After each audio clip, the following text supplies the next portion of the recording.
asalaamaaleykum mbokk internetu Thiès Info ñu ngi leen di nuyooti bu baax a baax ku ci nekk sa tur ak sa sant waaye itam di leen jaajëfal saa su nekk seen ànd ak ñun fii ci Thiès Info ak suñuy ay programme ñu dikkaat ak yéen seen émission bi la di politique à Thiès comme ni ngeen ko safoo di amee ñu fiy dalal nag ay ndaanaan fas yéene sikk ak ñoom waxtaan jëmale ci langu politique fii ci biir Thiès kaay tey nag ma dalal fi ki nga xamante ne nii kenn dootu ko présenté muy sëñ Omar Badiane nekk njiital lii di alternative sénégalaise du ma def lu dul bàyyi ko mu nuyoo saafonteeg yéen mbokk internetu Thiès Info laataa ñu sóobu ci suñu biirub waxtaan Omar ñu ngi leen ñu ngi lay nuyu Adjaratou Rokhaya di nuyu Adama di nuyu vraiment toute l'équipe de Thiès Info vraiment di kontaan si occasion bi ngeen ma may mu nuyu àdduna bi nuyu internet yëpp nuyu waa diaspora bi nuyu waa Sénégal nuyu waa Afrique nuyu waa Thiès rawatina waa Thiès Nord ak waa Kër Cheikh yi nga xam ne fi laa dëkk ak nuyu sama responsable yi nga xam ne ñoom laa toogal si émission bi. macha allah nuyoo bi am na solo laataa rek ñoo ñëw ci biir waxtaan bi damay taxaw un peu ci tur bi muy alternative sénégalaise bi nga xamante ni yow yaa ngi koy jiite pourquoi tey taxawal mouvement boobu ak déjà tur bi ndax alternative bu ñu koy wax gis na ni coppite lay wundu ñu teg ci li nga xamante ni moom mooy sénégalaise loolu xam nañu ko nag ñun ñëpp ay doomu Sénégal lañ mais pourquoi tey alternative sénégalaise ndax Omar dafa toog ba gis ni xëy na am na lu fi doon dox loo xamante ni baaxul wala bokk ñeel na coppite ba tax na mu taxawal mouvement boobu di alternative sénégalaise. waaw jërëjëf Rokhaya toujours dama koy wax bon alternative Sénégal di ko war rek mooy dana xool classe politique bi ba fi ko si wax politique rek mu xaw a wàccu ko si wax politique rek nit ñi vraiment fi ñuy décrire te pourtant politique dafa noble bon mais surtout nag rawatina en 96 bi sunu président bi ñu ko falee 2012 mu ni woon bu ñu ko falee day wàññi mandaam def ko de 5 ans au lieu de 7 ans référendum bu ñëw mu def fii vraiment pour arrêter ko 7 ans. boo ñu nag vraiment kilifa dafa war a sàmm kàddoom moo tax ñu ñëw ñu ne leen former parti boo xam ne dañuy ànd nit ñi si dëgg ak si ngor loolu moo yëkkati parti bi li nga xam nekk nag aussi ñu war koy soppar ñi tamit ñun Sénégal yi ñoo ko war a def waruñu see xaar kenn donc ne leen gëm suñu bopp gëm suñu réew def suñu réew au-dessus de nos modestes personnes ñu xalaatandoo àndandoo bokk ko liggéey ndax réew kenn nit mënu ko def kenn mënu ko def loolu moo indi tamit vraiment indi alternative sénégalaise bi moo xam dañ def appel à tous les Sénégalais tous les patriotes pour ñu ànd ñëw xalaat yi nga xam ne doxul ci Sénégal ñu xool ñun ñëpp ñuy àndee ba mën ko suppar ni ba mën ko doxal si loolu loolu sénégalais bi ñu gis ni itam jëm nañ ci li nga xamante ne moom mooy ay échéance locale muy élection yi nga xamante ni ginnaaw ay yoon ñu dàkk ko 23 janvier 2022 la ñu ko jàpp daanaka mën nañoo wax ni soreetuñu yow nga yóotu li nga xamante ni fi nga nekk muy zone nord bi nekk ci candidat lu yàggul dara il y a moins d'1 mois wala lu ci am rek nga def mobilisation bu mag ak ñi nga xamante ne ñoom nga àndal jëmale ci élection locale yooyu ñu lay laaj tey ji Omar Badiane ana naka lay waajale yooyu la élection ak ñi nga xamante ni ñoom la àndal ci waaw jërëjëf Rokhaya da nga may vraiment mu nuyu mu gërëm waa Thiès parce que defe naa keroog meeting ba j'ai fait un appel au Thiessois pour ñu àndandoo ñu liggéey te vraiment waa Thiès wuyu nañu alhamdulilah ñu ngi woowaat ñeneen ñi des parce que incha allah mën naa nekk candidat maire zone nord bu ñu si yàlla yóbbu ak jàmm waaye yeneen maire yëpp dañ fa am candidat muy est muy si département bi ak yeneen dëkk di biir Sénégal kon bu nu wootee nit ñi fekk suñu si loolu ba nu war a organiser. yeneen maire aussi ñu am ay candidat yoo xam ne alternative Sénégal dañu jógee ba ñu taxawal coalition boo xam ne ñoo koy def kon damay gërëm Thiès waaye si loolu nga xam ne appel boobu am nañ ko donc vraiment ñu ngi sant waa Thiès bu baax a baax a baax di sant aussi tamit ñi nga xam ne tamit ñëw naa tàmbali ànd ak ñoom si coalition parce que on avait créé une coalition booloo jug ngir sa gox maak waa SAGES ñoo créé woon donc vraiment aussi di gërëm Babacar Diouf bi nga xam ne tamit mooy yoroon mouvement de askan bi candidat askan bi surtout ñu néew doole yi mooy mu ñëw vraiment teg si loxoom jàpp si ànd ak ñun bon te du nuyu tamit vraiment tey jii les amis de Abdou Karim Seck ak mouvement Dekkal Cosaan vraiment ñoom ñëpp si biir Thiès ñu ànd ak ñun vraiment di liggéey si li nga xam ne moom lañuy taxawaayu Thiès yi pour ñu am une liste boo xam ne vraiment waa Thiès yëpp dañ si nekk ànd ak ñun suñu ginnaaw donc loolu vraiment ñu ngi leen si gërëm di leen sant di wax aussi ñu ngi waxtaan ak ñeneen ñi ñu waxtaan wi nag waxtaan la rek yàlla mën na jubale comme ni ko yàlla bañ a jubalee mais incha allah ñu xam ne Thiès suñu Thiès la ñëpp nañ ànd pour l'intérêt de Thiès pour ñu ànd def de très bonnes équipes pour ñu liggéey Thiès loolu daal lañ ko gisee élection locale yi ñun moom à notre niveau on est très serein parce que ba ñuy liggéey nit ñi naan élection ñëwut boobu ba léegi ñun tegguñu suñu tànk donc ñun doon doxee rek dañuy doxee ñun doon lañuy defee donc ce qui fait que donc nee naa leen newoon naa à l'époque buñ ko defoon l'an 2030 sax nañ ko xaar mais comme jàpp na 2023 def naa ñëw na ba pare élection yi ñëw na ba pare donc ku yaakaar 2023 da ngay neex les élections c'est en août non de 2022 non les élections c'est en août c'est en août les cautions vont se déposer au mois d'août donc ku taxul mois d'août bokkutoo kon bu leen ñu wax ay 2022 kon ñëw na ba pare maintenant donc vraiment di ñaan yàlla rek yàlla yóbbu ñu see jàmm te aussi li nit ñi wan muy dëgg parce que mu dëgg si ñoom parce que ñëpp aussi dañ naan nit ñi tamit kenn dëggul fenn mais nit ñi ñu encouragé moo tax ñuy góorgóorlu parce que bu ñu ñëwee fii mu la waxee Thiès Nord gi kese je ne vous parle pas de Thiès Est Thiès Ouest Est de Sud Thiès Nord di rek nous avons vendu plus de 10 000 cartes de membres 10 000 cartes de membres te ñoo xam ne dañ ni membre lañ jël seen xaalis jënd seen carte nit ñi den monter cellule mais kooku dama leen di sant di leen gërëm te actuellement là damay encore très forte demaguma campagne demaguma leneen mais fekkee 10 000 membres yi taxaw na muy dëgg si ñoom bu 10 000 voté ku nekk voté lay kenn rek Thiès kenn duñ ci seen donc vraiment ñu ngi sant suñu borom bu baax a baax di góorgóorlu vraiment di ñaan ñëpp aussi ñëw pour l'intérêt de Thiès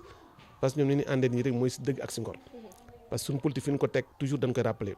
mooy si doomu aadama parce que doomu aadama ñu ñëpp ñoo bokk ñu ñëwee ñu ñëpp ñoo bokk ñu delloo am na ñaar yoo xam ne ñëpp ko bokk bu ñëw dañuy laxas indi ñu bu ñuy dem ñooñu laxas delloo ñu donc loolu lañ jàppee nit ñi fonk leen ci xool suñu bopp si ñoom lépp loo xam ne yàlla def na ko si diggante bi ñu sant ko mais ñu xam ne ñëpp bokk ni ñëwee ñu bokk ñuy delloo na leen gëm yàlla ñu àndoo pour l'intérêt supérieur de Thiès ku nekk la ngay am yow yaa koy wutal sa bopp nga def ko mais du na jox alal maire bi jox la alal dëkk bi nga di ko saaxee et que l'heure du bilan arrivera ñi fi toog on va leur demander des comptes incha allah et que mu leen demande des comptes aussi ñun nañ leen si tontu si loolu. Très bien buñ la déggee ni nga waxee mën nañoo jàpp ni ñi nga xamante ne ñooy waa alternative sénégalaise moom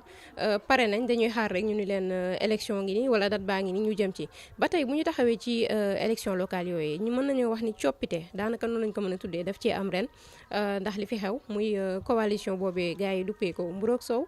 muy Idrissa Seck dem daal di rejoindre ki nga xamante ne moom mooy le président de la République Macky Sall déjà sax balaa ma laa laaj question bi mu lay bëgg a laaj dama la laaj ci yow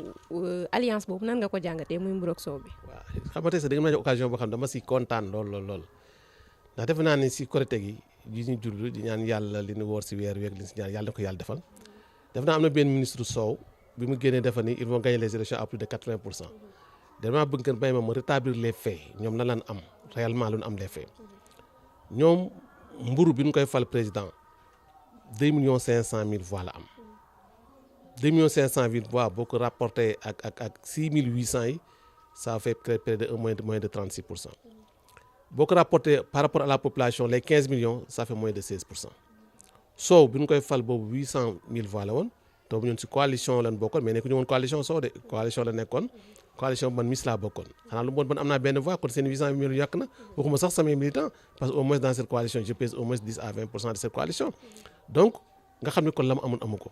donc fekkee dañuy naan ay 80% dama bëgg Sénégalais surtout Thiès waaye ñu leeral seen bopp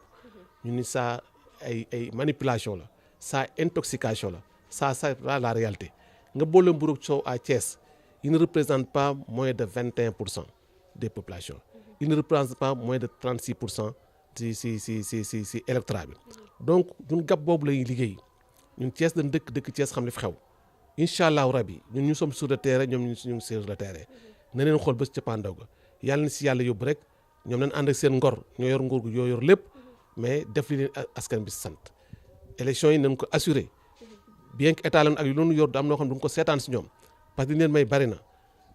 mburu boobu ba léegi mu ngi nekk di yokkal nit ñi seen mandat ëpp na ça suffit largement muñ nañ ba muñatunoo muñ léegi fi ñu toll élection yaa ngi ñëw nañ ko organiser dans la transparence nañ ubbi liste inscription électorale le plus rapidement possible nañ ko def consensus bi nga xam ne au niveau du dialogue nañ ko adopté ba nga xam ne les têtes de liste ñooy nekk les maires que ça lañ koy interpeller que ñoom ñu bañ a reculer sur ça et que nous restons déterminés par rapport à ça les élections arrêté nañ ko bu nu amati benn subterfuge pour naan dañ koy war a baa nangam li consensus bi am si dialogue bi bien que dialogue bi c'était ay stratégie la woon rek pour nax nit ñi mais consensus bi am minimum bi nañ ko adopté à ce que les têtes de liste soient candidats beneen bi mooy nañ ouvrir liste inscription électorale yi le plus rapidement possible et sans délai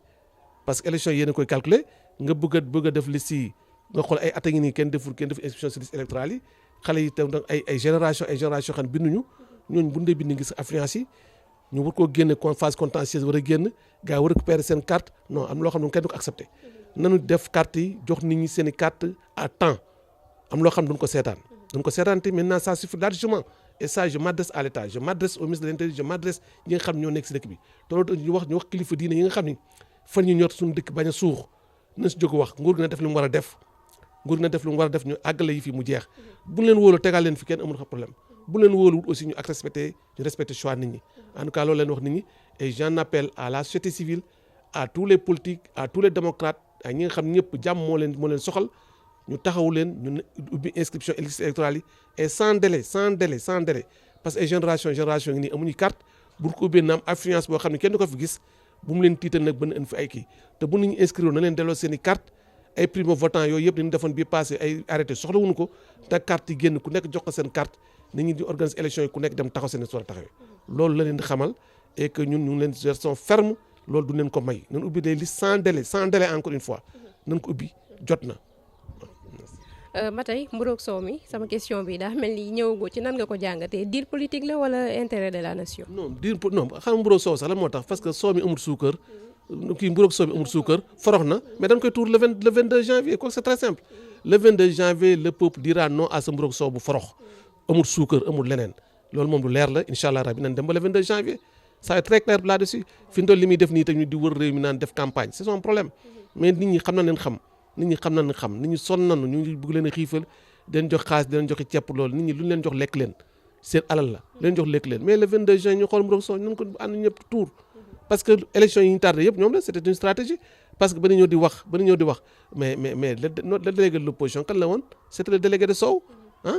ni nanga man nanga ndekete boobu ñoom ñu ngi def ay deal ça fait plus de 15 mois dañuy waxtaan de retard élection yi fu nekk def mais ça dafa métti nit ñi loolu nit ku honnête war am loo xam ne waru ko ànd ay doomu aadama ñu ñëpp ay julli lañu bien que ay intérêt ku nekk ku bëgg léegi ne ko seet feet mais bu ñu ñëw di ko def complot sur le dos des populations pour dugg si loolu donc loolu la ñuy wax nit ñi ne nit ñi yeewu ñu ànd gëm seen bopp yàlla ñëpp la fi nekkal Sénégal gi suñu Sénégal ñun ñoo ko mën a defaral kon boo nit ñi takku ñun ñëpp ñu àndandoo nekk benn du kenn du ko mën a def ku nekk nga xam bay sa wàcc ñu jox ko ñu gëm réew mi ndax réew mi suñu réew la buñ seetaan kenn mënu ko defal ñun dong ko mën a defar ñun dañ ko mën a defar.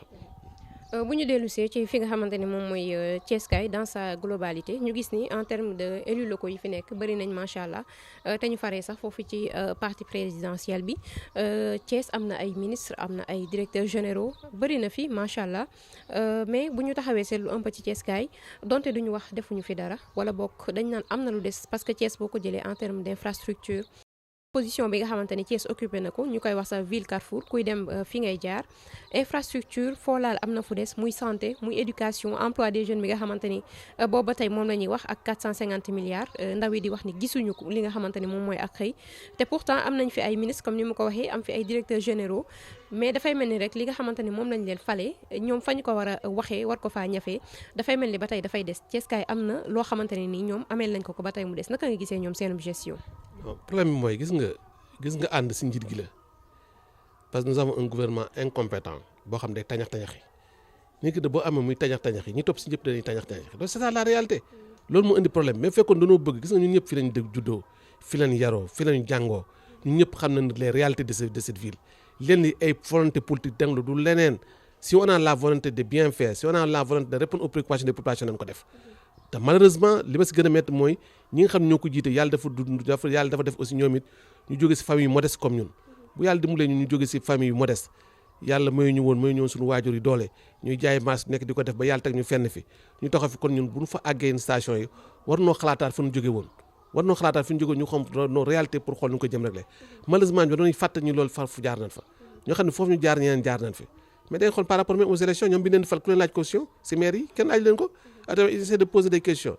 léegi leneen lu ñëw ñu ngi def barrage par rapport à ça te fan nañ jaar ba ñëw jox facilité ko nit ñi par rapport à loolu nekk nañ fa bëgg fa agrippé wu mais yàlla moo leen ëpp doole nit ñi détermination nit ñi moo leen ëpp doole nee naa leen bu ñu tegoon condition ku laal asamaan si bokk si ba ku laal asamaan si jàll nit ñi nañ laal asamaan si pour jëlee leen fi donc loolu mooy détermination bi nga xam ni moo leen woo nit ñi li fi nekk nag du dara c'est l'incompétence tout simplement kon ma ko waxee parce que réew ñun ñëpp bokk jàng ñun ñëpp bokk ay diplôme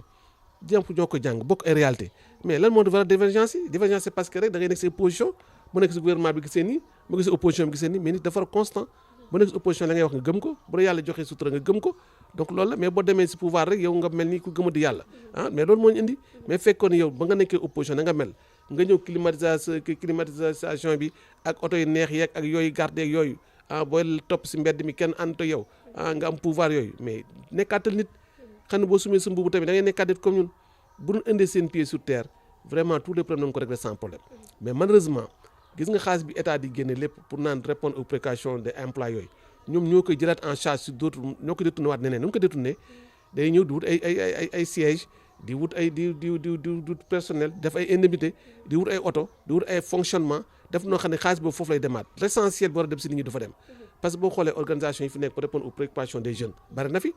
mais boo évaluer baaxul mais dina ko fi mais lu baaxul doo ko ba mais lu baaxul bàyyi ko fa di ko fay mu engrosé des si budget bi nga wutaat leneen mais donc loolu mooy problème bi gis nga un état dafa am li nga xam ne mooy rôle état li ñu ko wax mooy quand même ne jël les services régaliens de l' état mu jëm ko yor état ñun ñoo dajale suñu lépp jox ko lépp lu ñu am moom nañ ko jox bu ñu tey son mbedd bàyyi ko li mu amee ñun mooy mu yiir ñu mooy mu jox ñu lekk mooy mu jox ñu jàng bu baax mooy mu faj ñu mooy mu indi environnement boo xam ne ñi dañuy liggéey ñu fexe am jàmm loolu la ñuy wax état mais état boo xam ne day ñëw di agressé ay doomu aadama day ñëw ñi ko jiite du leen yërëmu leen di nungu seen i kër di toj seen i kër nit ñi nekk si biir kër yi mais donc état boobu du état dafa war a yërëm population bi loolu mooy rôle état dafa war a créer environnement boo xam ne nit ñi lu waay bëgg yàlla na la ko mën a defal loolu mooy yoon état dégg nga mais état boo xam ne quand même yërëmul nit ñi comme ni ko kilifa yu bari da wax kilifa yi dañ ni ñi ni jiite dañu am jikkoy jiit yoruñ jikkoy kilifa parce que ñu nekk seen ginnaaw ñu ngi leen xoqatal di leen teg lu naqari te loolu du seen devoir mooy répondre suñu préoccupation ñun ñu leen fa teg ngir yàlla nan ñu laaj li ñu bëgg ñu doxal ko nit ñi ànd ak ñoom mais ñoom bu seet ñoom li ñu bëgg di ko def mais xool suñu chemin de fer bi chemin de fer je te dis que actuellement li si laxasu kenn mënu la ko wax même bu reprise daroon am actuellement ça pose d'énormes problèmes loo xam ne ñu xamuñu ko terre bi ñu yàq ay milliards yooyu ban njëriñ la am Sénégal or que chemin de fer dans profondeur Sénégal fépp nekkoon na fi ñu sax doon wax ba chemin de fer ba Casamance yooyu chemin de fer fu mu am nga gis nit ñi dëkk yi ni ñu soxla ko nit ñi dem di jaay ainsi de suite mobilité urbaine bi gën a gaaw accident yi wàññee koy demee noonu mais xoolal fi ñu ko teg terre bi même terre tey jii bu pare woon ban population ban catégorie moo fi nekk gis nga bu nu complexe nan xool suñu priorité ñu xool Sénégal li mu bëgg ñu defal ko nit ñi loolu la leen falee nan laaj nit ñi li ñu bëgg mais bu ñu seet tubaab yi nga xam ne ñoo leen fi teg di leen jox xaalis ñu dekkal ay entreprises yu fayit France yooyu moo rafetut jéem a xalaat suñu autosuffisance alimentaire bi depuis 2007 ñu ngi naan nañ def autosuffisance alimentaire mais non arrêtez vraiment nañ jàppale nit ñi yërëm nit ñi ngir yàllaa yonte bi suñu àll lañ leen jox mais nañ xool nit ñi bëgg ñu def ko nañu dimbali ñuy bàyyee lu ñuy dundee parce que Covid bii fi am dafa jàngal nit ñi lu bari Covid tous les pays sont replis sur eux-mêmes Covid bi am ku nekk da nga ñëwoon làqatu la nga amoon nga téye ko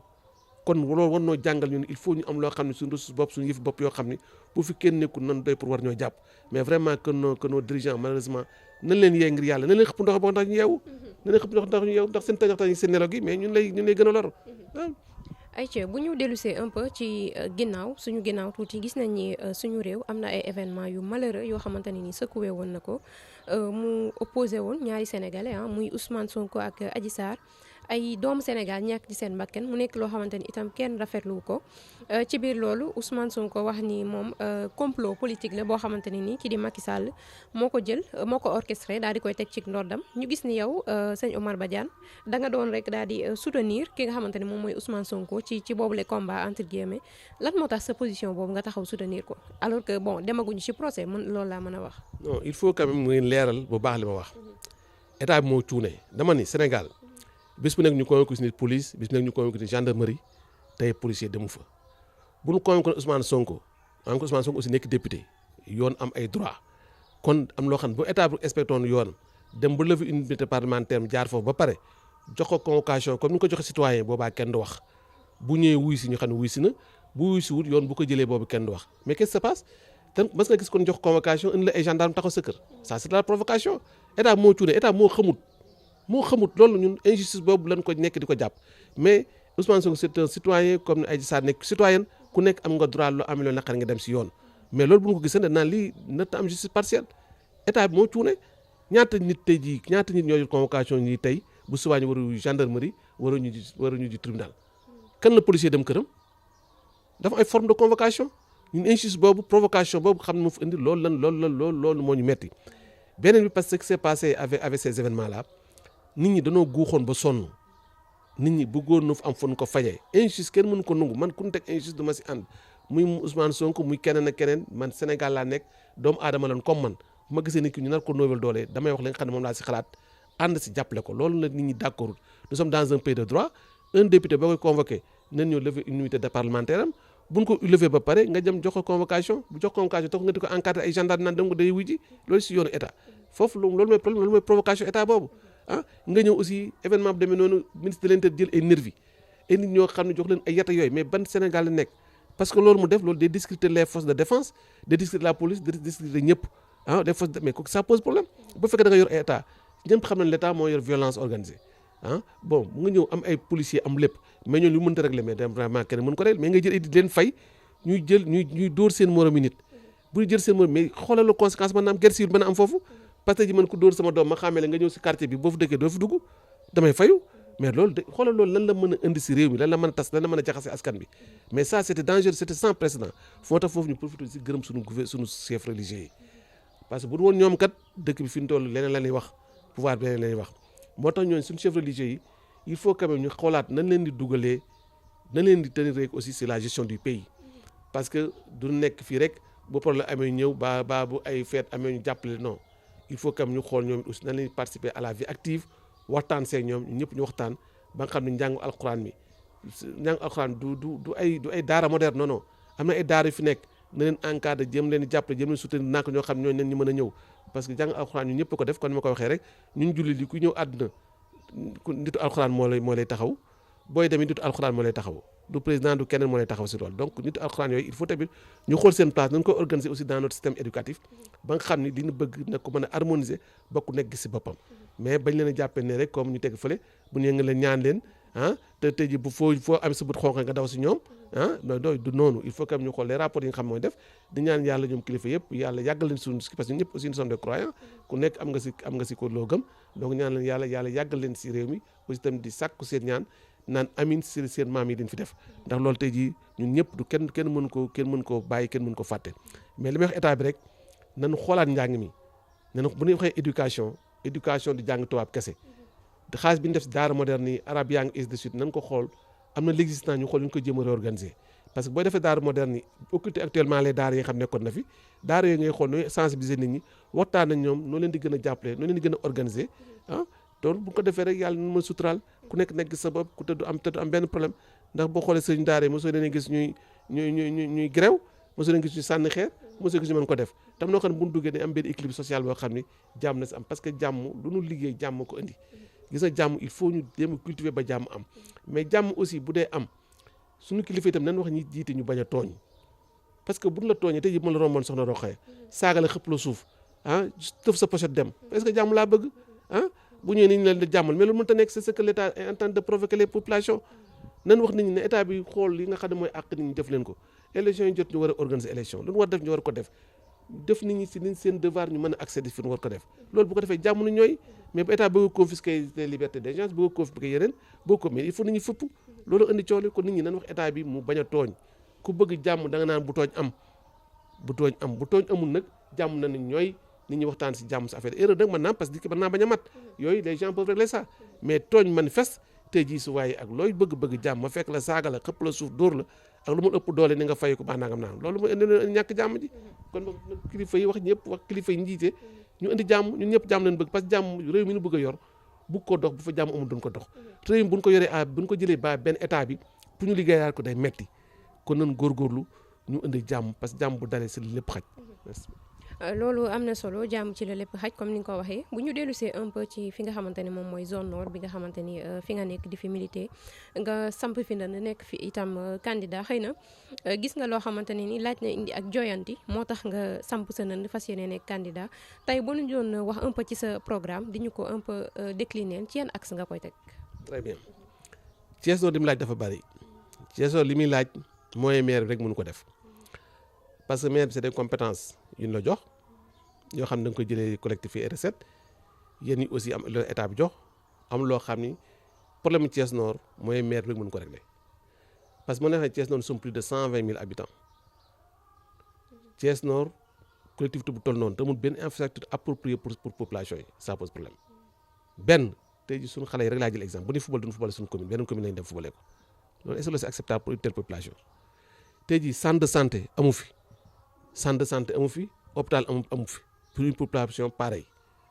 bien que nous sommes nostalgiques de Thiès am na hôpital régional ngi fi ak hôpital de mais yooyu dëkkul Thiès Nord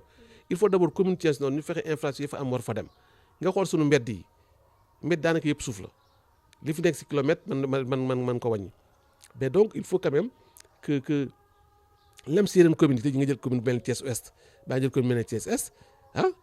Thiès Ouest moo gën a tuuti si commune bi pratiquement toutes les rues sont goudronnées ba nekk nang su mbedd suuf yi tuuti na mais au moins que loolu quand même ñu gën a def un rééquilibrage ba Thiès Nord mbedd yi ñu mën ko def am loo xam ne am na si état man am loo xam ne maire yi mënu ko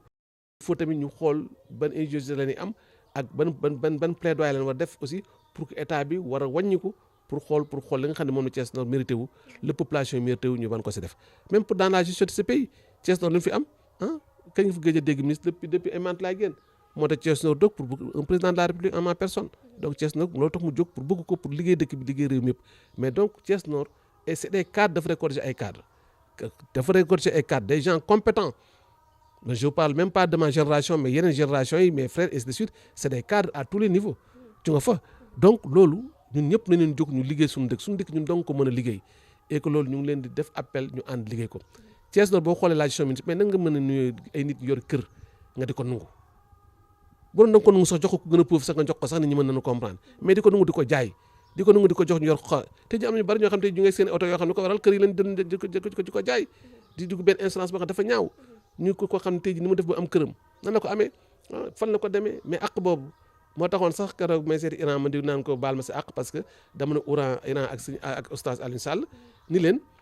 est-ce que jullit war na nangu ñu yëngu alal jàmm di la ko jox mais nit ñi nañu xool ni amee vraiment nañu xool ni amee nangu sa morom jullit kër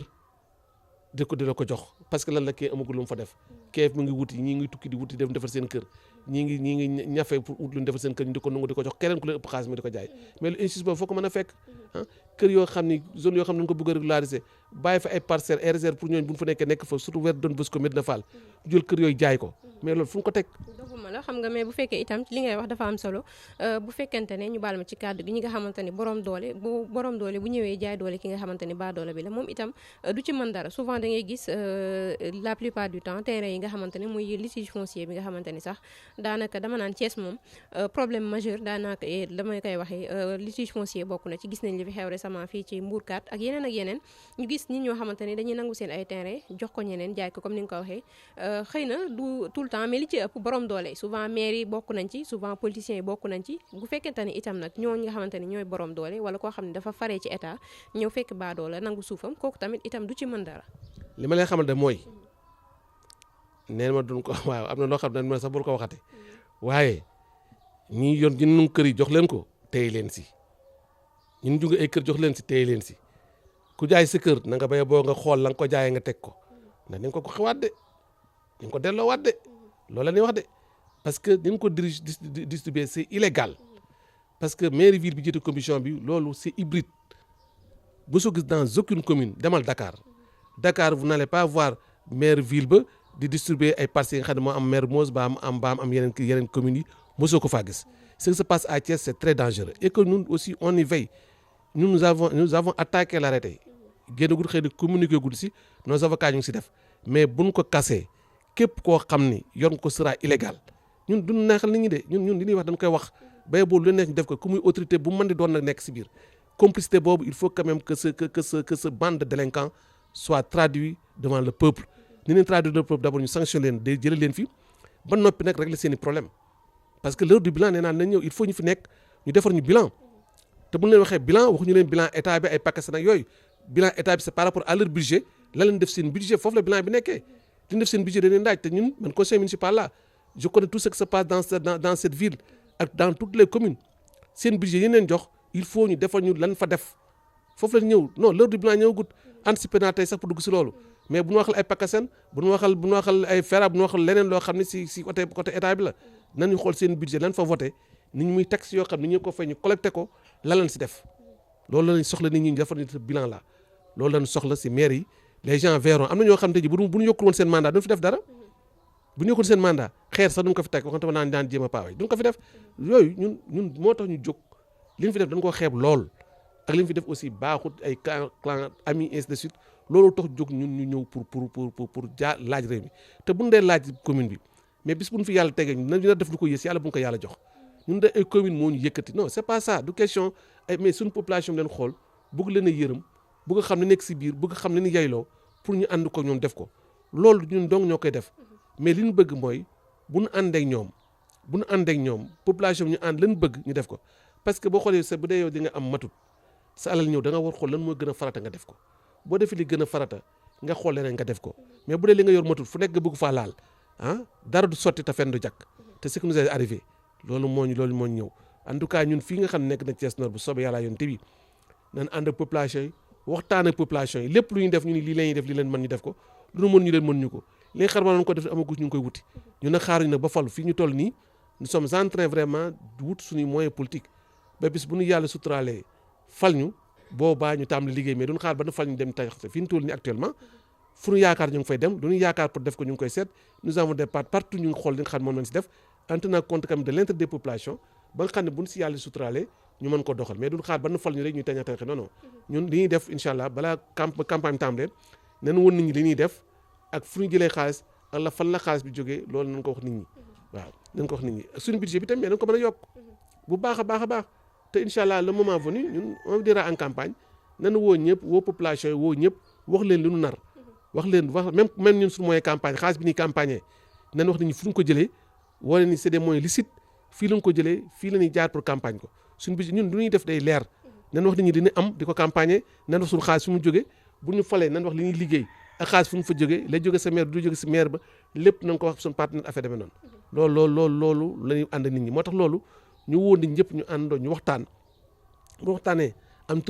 une très bonne équipe municipale yàlla mën suturaal li ñu bëgg nañ ko def parce que yàlla rek moo mën a matal mais nañ ni sabalu man leen population de Thiès population de Thiès Nord yéen ñëpp yàlla moo fi nekk amul kenn koo xam ne mën naa ñu faj suñu soxla ñun ñoo war a gëm suñu bopp àndoo lëkkaloo nekk benn ñu àndoo liggéey c'est là la laay wax nit ñi kenn gënul kenn ku nekk la ngay wuti yaa ngi ku nekk la ngay am yaa ngi ko wuti ku nekk la ngay am yaa ngi ko jëlee feneen dégg nga kon nan suñu alal jooju nan ñaan yàlla mu law suñu njaboot mais li nga xam askan moo ñu ko jox nan ko ànd saytu ko liggéey ko ba nga xam ne ku nekk bu ñu na si gis boppam ku nekk bu ñu gisee na si boppam ñu ànd ñoom si dëgg ànd ñoom si leeraange ànd ñoom vraiment si ngor loolu daal moo ñu tax a jóg pour répondre concrètement aux préoccupations des populations et si on en est incapable soxlawul nekk candidat donc ñun loolu la ñu woon nit ñi ne leen ànd nañu liggéey te fi ñu doon ñu ngi si def suñu bay àq nañ ko jox suñu àq ba mat sëkk loolu mën nañ ko def mais nag yàlla mooy doog bu ñu wóoloo ñu toog liggéey ko bu ñu wóolut ñu dem defi leneen politique defuñu ko métier defuñu ko leneen ndax tey jii bu nekkoon tey jii sa mburoog soomu forox moom bu nekkoon dem bokk sa te buñ sa demoon dañ fay am cër mais soxlawuñu ko daf forox ñu population leen bëgg a jege population bi leen bëgg a àndal kon vraiment population de Thiès Nord réveillez-vous bu leen kenn nax ñii ils sont moins de 17% bu ñu góorgóorloo rek nañ jël réew mi bu baax waxuma la fii nañ jël réew mi mais bu naan ay 80% c'est des leurs ne croyez pas à leur parole ne croyez pas à ça waaw bu leen neexee chiffres yaa ngi fi j'ai résultat de toutes les élections maa ngi fi recensement population baa ngi fi carte électeur yaa ngi fi ñu ñëw ñun ñëpp ñu nañ ko démontrer incha allah campagne woon nañ ñoom lan mooy seen taux réel yi nga xam nekk na fi te seen taux yi dafa wàcc bi nga wàcc bu baax a baax en tout cas man li may bett mooy ñoom ñu gagné man ñoom ñu gagné moom ma bett mais pour que l'opposition que ñun ñu jël ñu de relève bi loolu moom bettu moom loolu moom ñoom ñu gagné moom may bett moom kon nañ ko gëm bu nu kenn déstabiliser et qu'actuellement ils sont en train de venir avec le moyen pour casser notre dynamique ils n'y pourront absolument rien man ay góor laa ko seqal ce qu'ils sont en train de proposer à mes proches ce qu'ils sont en train de proposer à mes conseils en communication autre lépp nga suñu côté donc lu am nañ ko def. kon dañu doon jéem di sudduwaaye ñi nga xamante ne ñoom nga ñu ngi si mais ils perdent leur temps je sais que je suis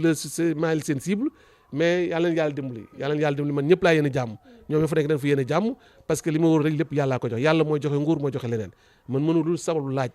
moo nit ñi wóoloo jox ma liggéey mën nañu wóoluwut ma dem liggéey def ma ko sama obsession pour di def ma ko métier yaakaaruma si tey yaakaaruma si ëllëg yàlla suturaal na bu baax a baax li ma yàlla suturaalee maa ngi koy sant bu baax a baax donc di ko sant baax bu ko yemale woon fii tamit toujours damay tëb di fecc di ñaan suñu borom may ñu wér rek loolu moom suñu yëfi bopp yëkkatiwunu suñu yëfi njaboot yëkkatiwunu suñu yëfi sët yëkkatiwunu ndax ñu ngi sant yàlla bu baax a baax si loolu li ñu yëkkati mooy askan bi lan am ñu bës kook askan bi ànd ak askan bi ñu xool dañuy lijjante problème askan bi loolu moo ñu yëkkati pas autre chose di mu gëmuñu fi nag benn doomu aadama yàlla rek lañ gëm yemuñu fi keneen ku ñu ànd dañuy li ngoyo si ngor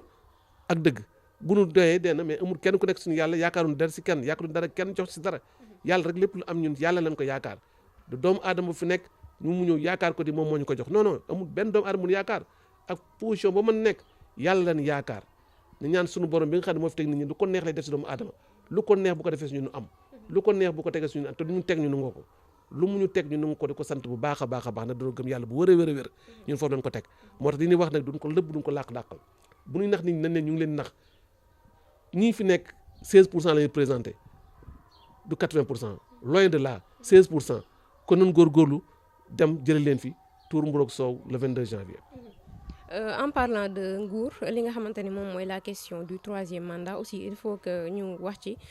donte nag constitutionnaliste yi ak ñu bëri joxe nañ ci seen avis wax li nga xamante ni yoon moom la maye waaye rek ci jàngat du samay wax nag gaa ñu ngi wax ni ki nga xamante ni moom mooy waaji moom dafa mel ni dafa taxawee tànk koo xamante ne ni waajul pour dem ndax mu ngi def ay inauguration de gauche à droite barki Demba Ndiaye la fi acquérir benn avion présidentiel coût de 57 milliards de nos francs lan mooy sa jàngat ci loolu. xam nga ce président là il est très dangereux bi ñu xoolee bi ñu ko falee s'il supprime le poste de premier ministre est-ce que campagne bi dégg nga fenn mu ni premier ministre est-ce que dégg nga ko c'est quelqu'un qui est extrêmement dangereux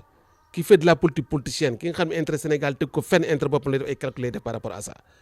tey jii avion bi mu jënd est-ce que ban structure ban député ba kenn ici moo am information par rapport à ça non secret défense am na mais dafa am benn minimum de défense nga def ko est-ce que est priorité par rapport à ça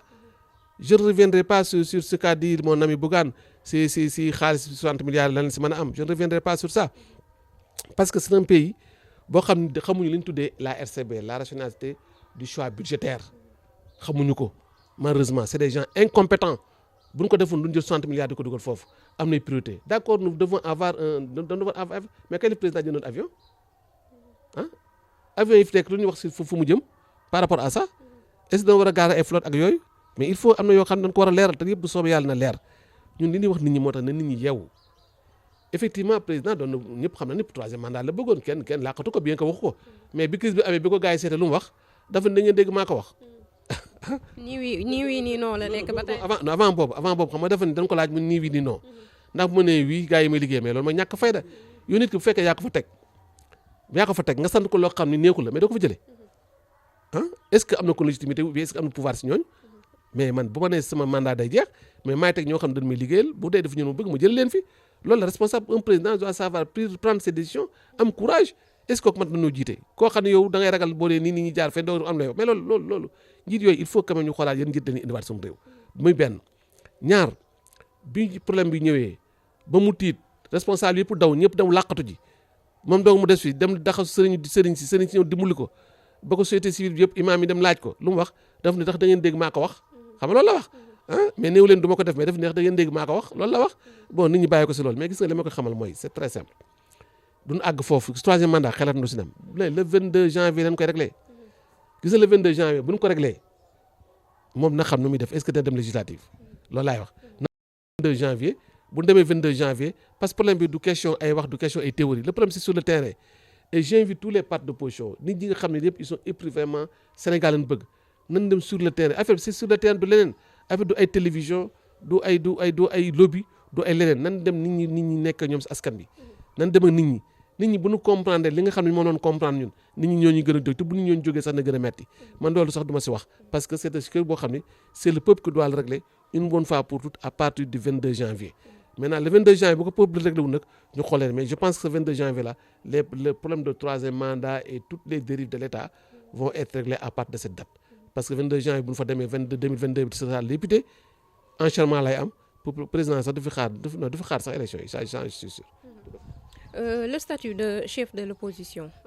ci yow kan la gën a légitime pour mu nekk ko Ousmane Sonko ngi fi Khalifa ngi fi ñeneen ngi fi mais sa avis ci loolu. non chef de l'opposition pour man bu fekkee da nga lire rek normalement avant bi ne idée ko waroon nekk Ousmane Sonko la nga wax dafa doon wutuma chef non xam nga problème aussi il faut qu'on soit cohérent comme man fa nekkee moom d'accord si loolu kon waru bu ñu ko doon sax waru koo jël waru koo xalaat fi ñu toll c'est un débat boo xam ne du nekkul débat parce que bi élection yi weesoo loolu amut piégé na opposition bi gars yi jaxasoo nañu ku nekk tam sa morom dëmm ba loolu mënta am nan ko teg si suuf ñu gëm suñu bopp ñu liggéey on va vers des élections qu'on unisse nos forces ba nga xam ne ñun bu ñu gañee ba am alternative Sénégal ñëw yor réew mi boobaa yëf yi na leer ñu xam ban chef d'opposition mooy ñëw mais fi ñu toll affaire débat bi am na boo jëlee ñii du dungu kenn nekkul chefu kenn opposition ku nekk chef dafay fekk mu neex la kenn nekkul chef kenn man opposition kenn def sama chef. mais justement est-ce que tamit nekkul gars yi foofu la ñuy jaar ba di leen nax souvent bu fekkente ne aussi regroupé woo leen ngeen boole seen doole comme ni nga ko waxee kii jaar nii wala kenn nangul ko jiite dafa mel ni souvent gars yi foofu la ñuy jaar pour kii seen. non bu la sa kenn neex loolu bu mu la bett parce que ku nekk da nga yor sa parti ku nekk boo yor sa parti am nga souveraineté kenn mun la see tënk kenn mun seen def dara bu fekkoon gars yi li ñu wax dëgg la ñi bokk dañ fusionné seen parti ñaan na président dañ fusionné seen parti ah ñi nekk front résistance dañ fusionné mu nekk benn parti boo defee parti du bari ni mu bari mais gëmuñu ko nag nan bàyyi ku nekk sa xel mu nekk si loolu en tout cas ñun bu ñu yàlla dimbalee yàlla jot sa réew mi nan ko organiser ba ku nekk gis si boppam parce que adduna bi da ngay waxtaan ak nit ñi ba waxtaan ak nit ñi nan d'accord si da ngay waxtaan mais fekkee da nga bëgg a def say politique da nga bëgg a def say politique dem fële di def la neex def say complot ainsi de suite loolu mu indi situation bi moo tax da ngay dem ba kenn wóolutul kenn te bu kenn wóolutul kenn ce sera dangereux il faut que ñu am loo xam ni ay régulateur nekk fi ñoo xam tey jii bu leen nit ñi dégg gisee ñoo xam ni mosuñu leen dégg si dara mosuñu dégg si benn coow wóor nit ñi teg lépp def table rase toog boobaa nit ñi nañ serein pour dem ko def même fi ñi fi nekk ku wax rek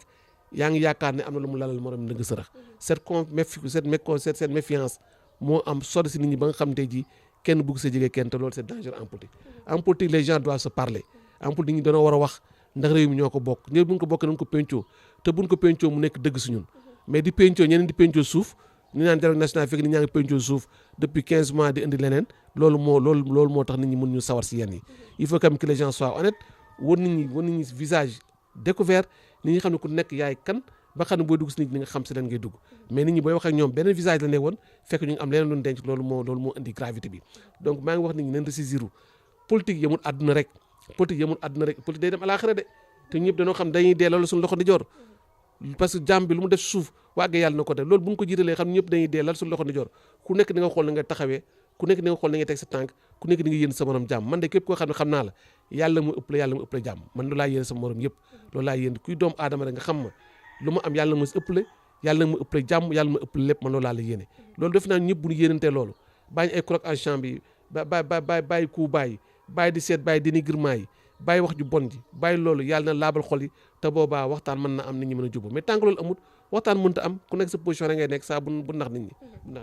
bu ñu dellusee ba tey ci li nga xamante ni itam moom moo di local yi ñu gis ni candidat yi ren dafa bëri trop daanaka foo jël ku jóg rek def naan day nekk maire zone nord bi nga xamante ni fi lañ nekk nga fi milité aussi ni ma koy waxee c'est une zone très convoitisée tey ji lan nga yaakaar yow ak li ñu di waa alternative sénégalaise moom mooy seen différence wala seen plus ba ngeen mën a jël raw gàddu ci jogante gi nga xamante ni moom moo leen boole. bon ñun d'abord suñu part lañ yor kenn nekkul suñu kilifa ñooy seet ni ñu doy waxtaanee ko def ko loolu suñu chance la am na ñu bari ñoo xam ne doo am fu ñu bokk dafa ko naa convoité nit ki bu fekkee dafa am foo bokk da nga war a xaar discipline de parti comme ni ñu koy waxee discipline de parti ku mu tànn nit ñi ànd si te loolu du am donc nit ñaa ngi tàmm nit di foqar ci ko moo tax man la candidat yi baree gudde candidat Thiès Nord yi non man ñaar laa si gisagut baa ñett au maximum ñaar baa ñett laa si gisagut waaw nam tam suñu kanam candidat nit ñi dañuy poser candidat pour beaucoup de choses ñi dañuy poser candidat pour fan bokk xaar leen déglu leen waxtaan ak ñoom sédd leen ñii dañuy poser candidat pour yëglu pour nekk si dans de bonnes conditions mais pour nekk candidat réellement non loolu yaakaaruma ko non nit ñi wax ñëpp c'est ça c'est des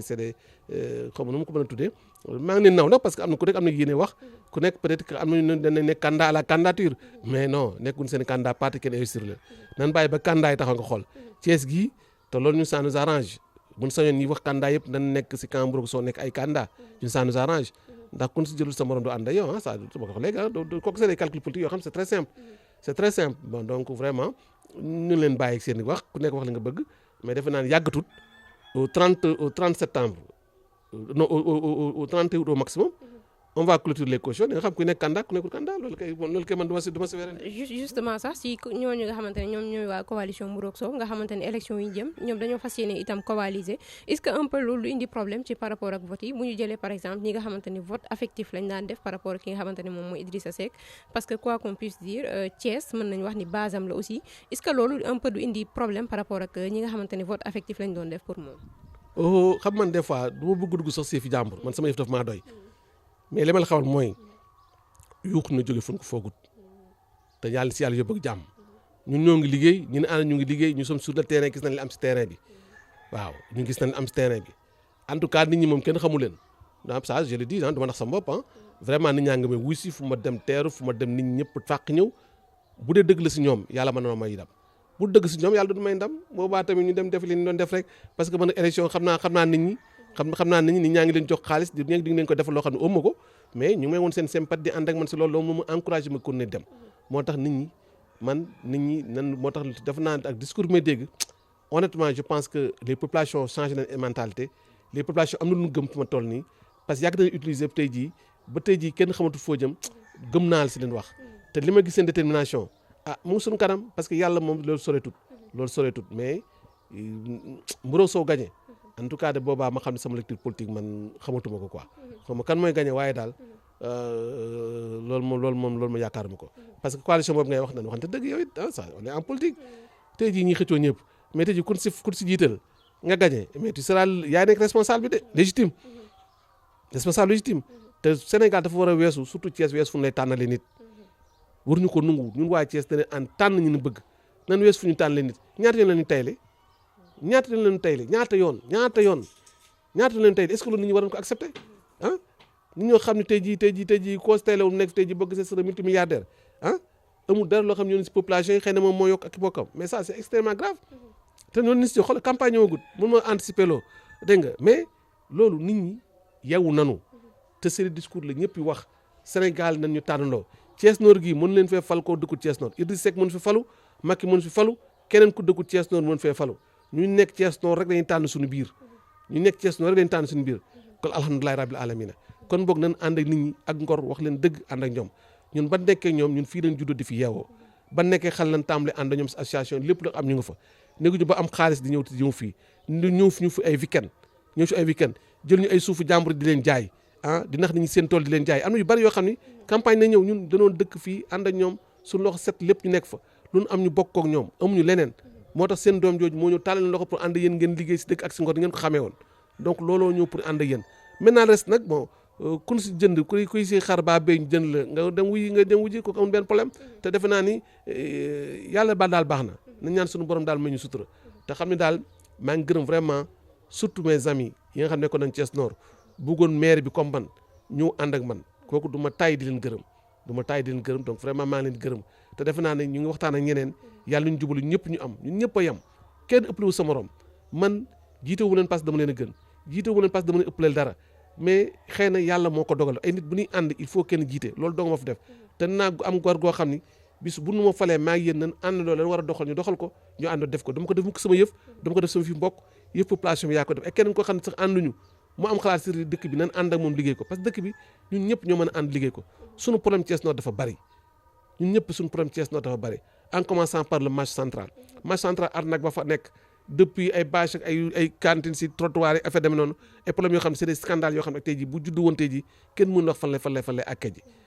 ji des problèmes fonciers que nit ñi ñu ngi seen kër kenn mën la ko wax loo xam ne war nañ ko maire bi ou bien population war nañ def plaidoyer pour nit ñi war ko am nga xool réseau d'assainissement bi nga xam dafa traverse Thiès Nord te pratiquement ñu fa am même pas un millionième donc loolu dafa doy waar na ne suñu dëkk daal ñoo ko mën a defar na leen ànd ñu defar suñu dëkk ñu ànd def ko am nañu ko mosoon naan dañuy jéem a ñëw nit ñi xam na leen fa nekkee woon na leen évaluer man dama bëgg rek mooy ñu def bilan ku fi nekk nañ def bilan bu ñu defee bilan bu dee baax na nit ñi tegal la fa bu dee baaxut nit ñi teg la fa même man daal ñoom ñëpp li ñu def xeeb naa ko lool ñaan yàlla bëgg indi leen lu ko ëpp te nag li ma leen wax bu ma yàlla indee ma bëgg a def lu gées liñ def yàlla moo ko yàlla may loolu laa leen di wax kon na leen gëm suñu bopp ñu am suñu ambition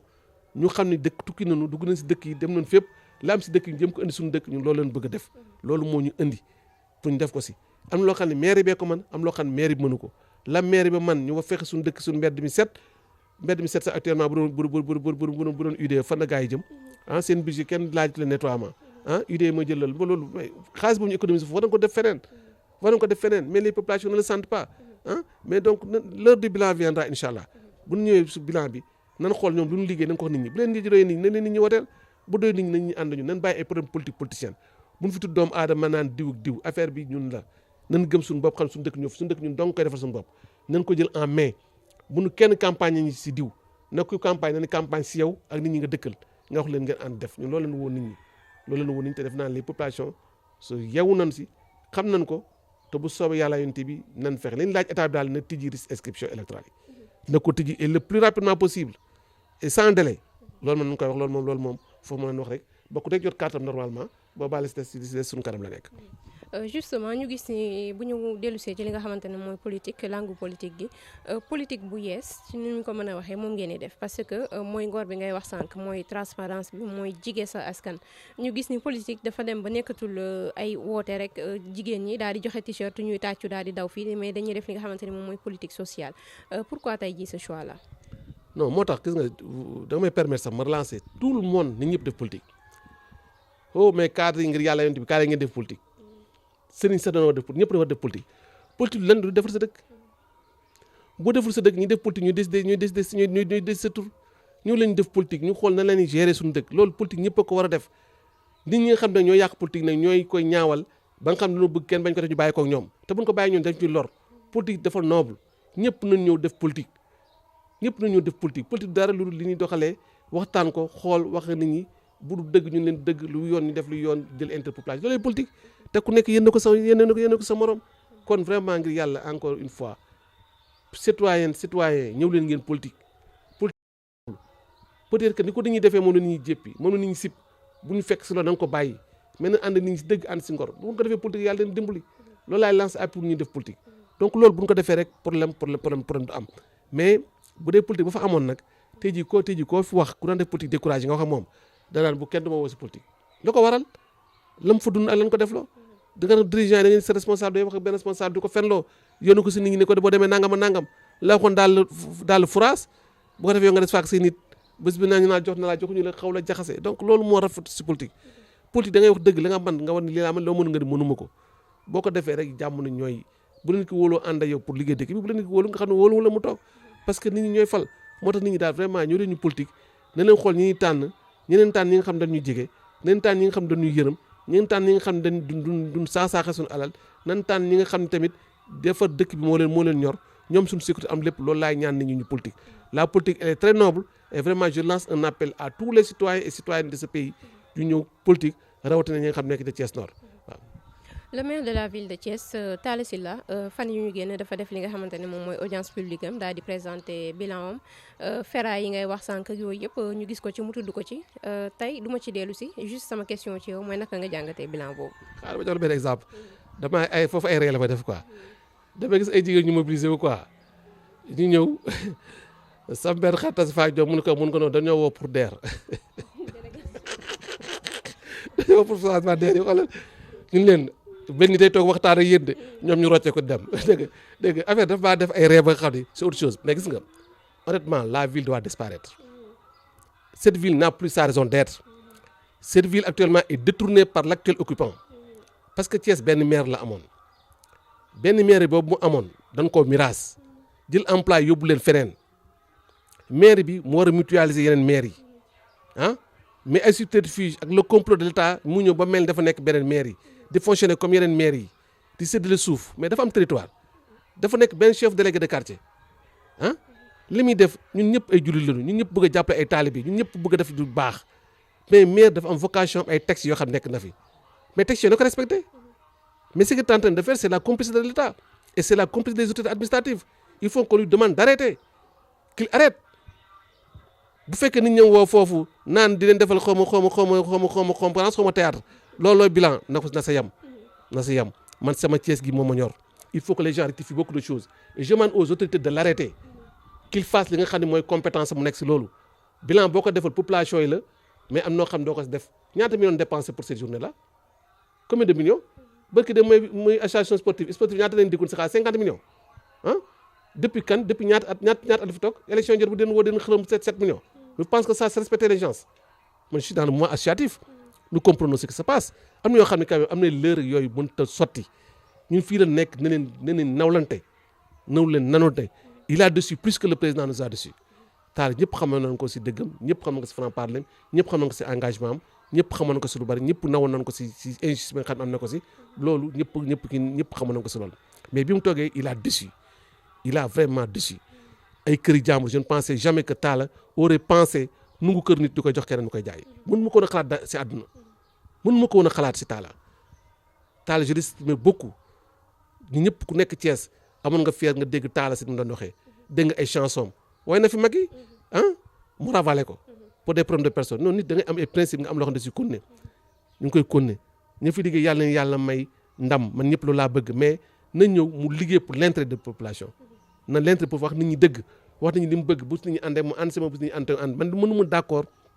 mënuma d'accord si ay tappalaate ay leneen taale kenn xam ko si loolu taal na sa concept non mais non am na yoo xam ne bu mu si dugg non nan bàyyi ba l'heure du bilan bu l'heure du bilan ñëwee nan wax maire bu nekk bilan bi mu fa affaire demee noonu bu fekk loolu mooy bilan ña ko fekk nan ko voter mu doy foofu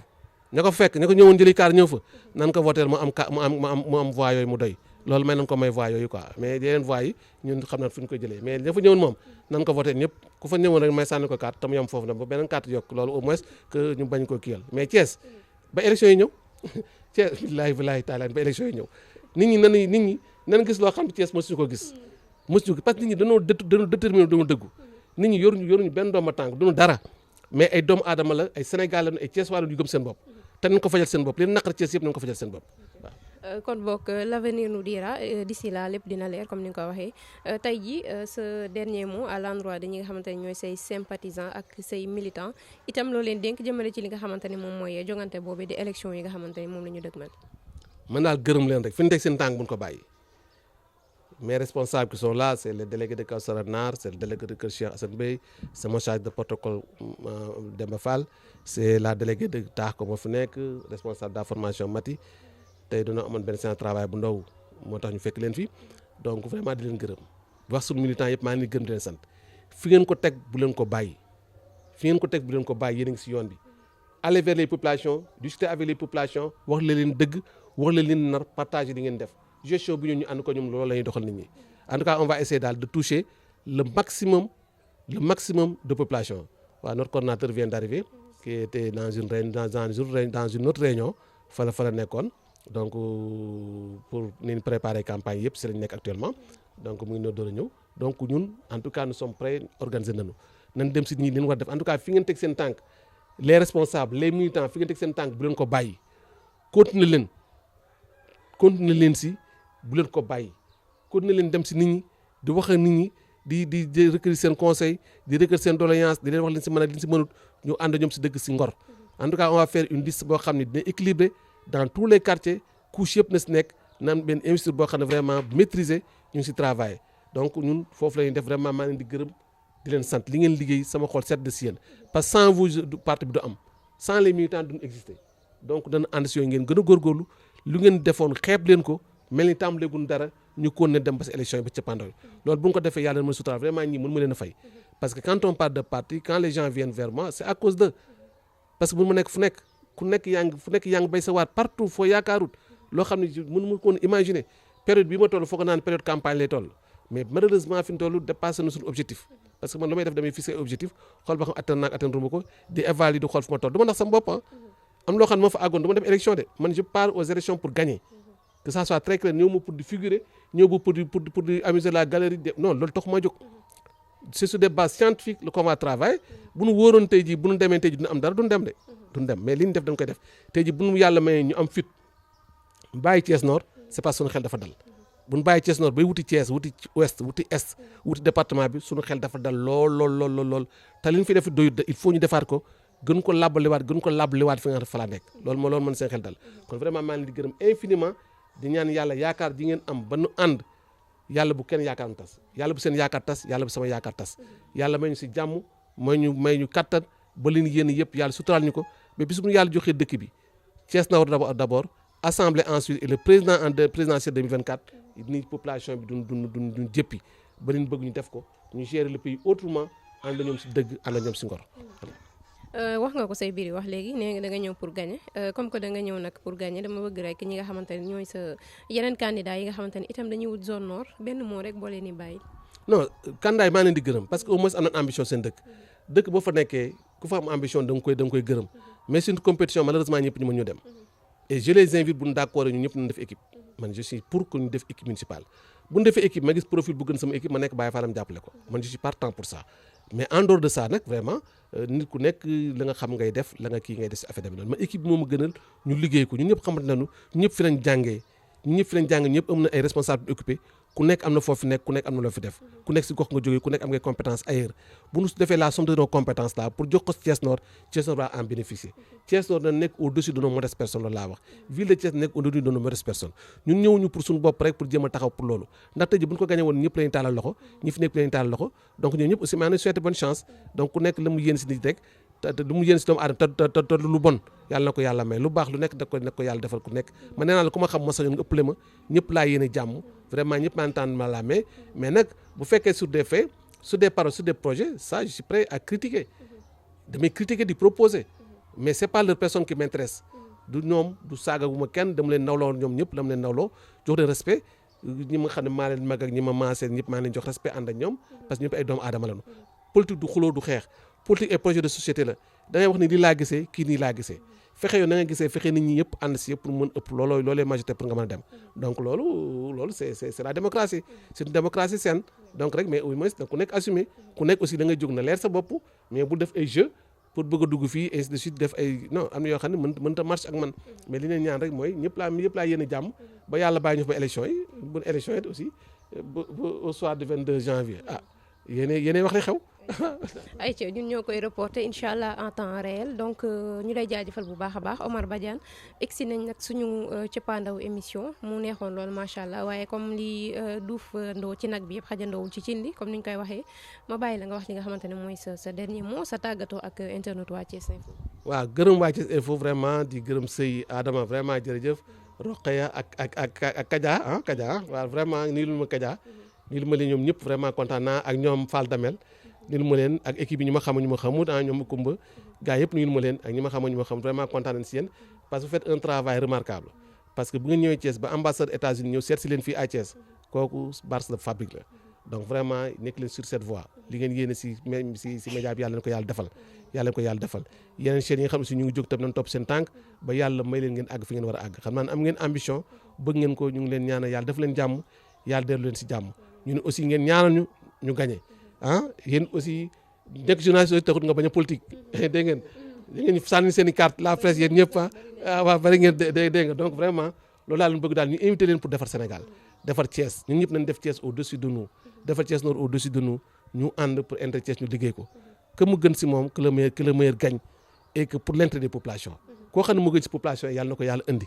mais nag coono bi ñu nekk moom yàlla na ko yàlla teggi ñun teg coono moom yaan si yàlla teggil bu baax a baax yàlla indi ñu lu gën ba nit ñi seen xel gën a mën a dal ba vraiment que nit ñëpp nañ sawar dëkk vraiment dans une vie vraiment bu rafet bu am cadre bu baax joyal nit ñi mën a épanouir donc loolu daal lay ñaan nit ñi artistes yi sportifs yi ñëpp gis seen cadre parce que nous sommes une commune vraiment ngir yàlla nan am suñu infrastructure yi nga xam ne suñu doom yi nekk si commune bi ñoo ko jëriñoo mais nekk si commune mel ni da ngay dem beneen dëkk pour jéggaane fa loolu moo